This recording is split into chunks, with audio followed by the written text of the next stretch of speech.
Shalom, jemaat Tuhan, dimanapun kita berada. Selamat hari Minggu untuk kita semua. Tidak terasa kita memasuki minggu terakhir di bulan pertama tahun 2026 ini. Pembacaan firman Tuhan kita pada hari Minggu terakhir di bulan Januari ini terambil dari 1 Petrus 2 ayat yang pertama sampai dengan yang ke-10. 1 Petrus 2 ayat yang pertama sampai dengan 10 dengan judul perikop Yesus Kristus batu penjuru. Begini firman Tuhan. Karena itu buanglah segala kejahatan, segala tipu muslihat, dan segala macam kemunafikan, kedengkian dan fitnah. Dan jadilah sama seperti bayi yang baru lahir, yang selalu ingin akan air susu yang murni dan yang rohani, supaya olehnya kamu bertumbuh dan beroleh keselamatan. Jika kamu benar-benar telah mengecap kebaikan Tuhan dan datanglah kepadanya, batu yang hidup itu yang memang dibuang oleh manusia, tetapi yang dipilih dan dihormat di hadirat Allah. Dan biarlah kamu juga dipergunakan sebagai batu hidup untuk pembangunan suatu rumah rohani bagi suatu imamat kudus, untuk mempersembahkan persembahan rohani yang karena Yesus Kristus berkenan kepada Allah. Sebab ada tertulis di dalam kitab suci, sesungguhnya aku meletakkan di Sion sebuah batu yang terpilih, sebuah batu penjuru yang mahal, dan siapa yang percaya kepadanya tidak akan dipermalukan. Karena itu bagi kamu yang percaya, ia mahal, tetapi bagi mereka yang tidak percaya, batu yang telah dibuang oleh tukang-tukang bangunan telah menjadi batu penjuru, juga telah menjadi batu sentuhan, dan suatu bagi batu sandungan. Mereka tersandung padanya karena mereka tidak taat kepada firman Allah, dan untuk itu mereka juga telah disediakan. Tetapi kamulah bangsa yang terpilih, imamat yang rajani, bangsa yang kudus, umat kepunyaan Allah sendiri, supaya kamu memberitakan perbuatan-perbuatan yang besar dari Dia yang telah memanggil kamu keluar dari kegelapan kepada terangnya yang ajaib. Kamu yang dahulu bukan umat Allah, tetapi yang sekarang telah menjadi umatnya, yang dahulu tidak dikasihani, tetapi yang sekarang telah beroleh belas kasihan. Demikian pembacaan firman Tuhan. Berbahagialah orang yang mendengarkan dan melaksanakan firman ini dalam kehidupannya sehari-hari. Haleluya. Shalom. Saya katakan kepada kita semua sekali lagi, bagaimana kabar Bapak Ibu Saudara yang terkasih? Di hari Minggu yang terakhir ini di bulan Januari, kita masih tetap bersyukur. Kita tetap diberikan kesehatan, dan kita tetap juga diberikan oleh Tuhan nafas kehidupan, sehingga Tuhan masih memberkati dan kita tetap mengandalkan Tuhan dalam kehidupan kita setiap harinya.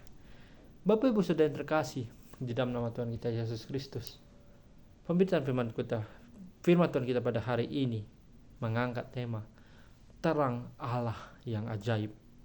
Terang Allah yang ajaib. Bapak Ibu Saudara yang terkasih, kali ini kita membahas tentang khotbah Petrus. Kita tahu siapa Petrus kan? Petrus adalah seorang murid Tuhan yang ketika Yesus sudah naik ke surga, dia datang kepada jemaat-jemaat yang ada di tempat pelayanannya. Dan pada kali ini kalau kita lihat, ketika Yesus berkhotbah, kita bisa melihat khotbah-khotbahnya yang begitu luar biasa. Dia khotbah di depan orang-orang yang jemaat mula-mula, jemaat yang tempat lain dan sebagainya. Makanya pada hari ini kita akan membahas bagaimana kita akan menyaksikan tentang suatu pengalaman hidup, suatu tentang kebenaran, tentang pembenaran hidup, bagaimana kita sebagai anak-anak Tuhan percaya akan terangnya yang ajaib. Jadi Bapak Ibu Saudara terkasih, dalam 1 Petrus 2 ayat 1 sampai dengan 10 ini, saya menekankan pada ayat yang ke-9 yang mengatakan demikian. Tetapi kamulah bangsa yang terpilih, yang imamat yang rajani, bangsa yang kudus, umat kepunyaan Allah sendiri, supaya kamu memberitakan perbuatan yang besar dari Dia yang telah memanggil kamu keluar dari kegelapan kepada terangnya yang ajaib. Ayat yang ke-9 ini adalah menekankan bagaimana kita sebagai makhluk Tuhan untuk memberitakan kabar Injil itu kepada banyak orang. Bagaimana kita seorang misionaris, penginjil yang diutus oleh Tuhan dalam memberitakan kebenaran firman Tuhan. Dalam ayat 9 ini dalam perkataan Petrus mengatakan bahwa kita adalah umat yang dipilih oleh Tuhan. Tetapi menjadi pertanyaan adalah bagaimana kita yang tidak bisa keluar dari ataupun tidak bisa memberitakan Injil? Ya tentu saja karena kita adalah manusia yang sudah diselamatkan oleh Tuhan, manusia yang dibenarkan oleh karena kuasa terang ajaibnya. Karena ditekankan di dalam ayat yang paling akhir, kata-kata terakhir adalah yang telah memanggil kamu keluar dari kegelapan kepada terangnya yang ajaib. Kata-kata ini ibarat seperti diibaratkan dalam bahasa Ibrani adalah ataupun Yunani itu adalah eklesia, kata bahasa Latin begitu. Maaf Bapak Ibu Saudara. Yakni adalah gereja. Gereja yang diartikan dalam bahasa Latin itu adalah eklesia, yaitu artinya adalah yang telah dipanggil keluar dari kegelapan kepada terangnya yang ajaib. Nah, makanya di ayat terakhir 9 kata-kata ini mau menekankan bahwa kita ini adalah umat yang telah dipanggil oleh Tuhan untuk menjadikan segala bangsa yang ada di dunia ini untuk tetap percaya kepada Allah dan juga taat kepada firman Tuhan. Karena bagi mereka yang tidak percaya kepada Allah, tentu saja mereka tidak akan diberikan yang namanya berkat daripada Tuhan. Dan bagaimana kita bisa melihat bahwa bangsa-bangsa yang menolak akan Tuhan, orang-orang yang tidak mau taat kepada Tuhan, mereka hidup dalam kesengsaraan. Mereka hidup dalam yang namanya kecemasan, kekhawatiran. Oleh karena Tuhan tidak ada bersama dengan mereka. Dan karena alasannya adalah karena mereka tidak percaya akan terang Tuhan yang ajaib itu, Bapak Ibu Saudara yang terkasih. Karena di dalam ayat 8, bagi mereka yang tidak percaya itu adalah mereka tersandung padanya karena mereka tidak taat kepada firman Allah, dan untuk itu mereka juga telah disediakan. Artinya adalah dalam ayat 8 ini, bagi mereka yang tidak percaya, ya sama saja mereka itu tidak akan taat kepada firman Tuhan. Mereka tidak percayakan kuasa Tuhan yang begitu ajaib. Makanya meskipun mereka ada di dunia ini, mereka yang tidak percaya Tuhan itu ada di dunia ini, tetapi tetap mereka itu tidak percaya akan kuasa Tuhan. Jadi kita itu dibarat begini, kita itu adalah sebagai bahan ranting ataupun akar begitu untuk menahan gitu, dan Yesus adalah pokoknya. Jadi artinya begini, kalau kita diibaratkan dalam 1 Petrus 2 ayat 1-9 ini, Yesus itu adalah batu penjuru dunia. Artinya adalah bagaimana kita yang disediakan oleh Tuhan, bagaimana Yesus adalah Sang Maha Kuasa, kita itu adalah batu sentuhan yang sangat-sangat ajaib. Tetapi bagi mereka yang tidak percaya, yaitu mereka adalah batu sandungan. Batu sandungan adalah batu yang diibaratkan seperti batu yang keras, batu yang tidak mau menerima akan pembangunan yang kokoh. Malah dia akan menjadikan batu itu menjadi batu yang untuk menghancurkan kehidupan dalam orang-orang yang akan menempati bangunan tersebut. Nah, jadi kalau kita percaya dan juga kita yakini bahwa dalam hidup kita hanya percaya kepada Tuhan, biarlah kita tetap hidup menjadi bagian dari Tuhan.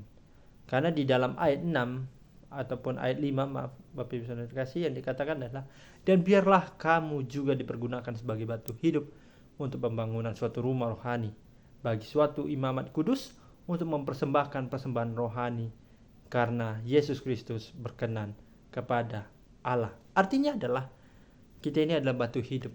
Yesus sang batu penjuru dunia. Kita itu diletakkan oleh Tuhan untuk menjadi batu yang baik, batu yang hidup untuk berkenan kepada Tuhan. Kita hidup di dalam kerohanian, kita hidup di dalam kasih Allah itu. Karenanya kita mempersembahkan diri kita berserah kepada Tuhan secara rohani dan bukan secara duniawi. Jadi Bapak Ibu Saudara yang terkasih, melalui firman Tuhan kita pada hari ini, sebagai penutup dalam firman Tuhan ini, saya menekankan pada ayat yang pertama dalam firman Tuhan kali ini, yakni adalah, karena itu buanglah segala kejahatan, segala tipu muslihat, dan segala macam kemunafikan, kedengkian dan fitnah. Jadi dalam ayat 1 ini kita buang semua yang jahat, tetapi kita hidup menjadi orang-orang yang seperti ibaratkan adalah bayi yang baru lahir, yang ingin selalu menginginkan susu yang murni dari ibunya secara rohani dan bukan dari duniawi. Dan kita beroleh pertumbuhan rohani dan kita memperoleh keselamatan itu.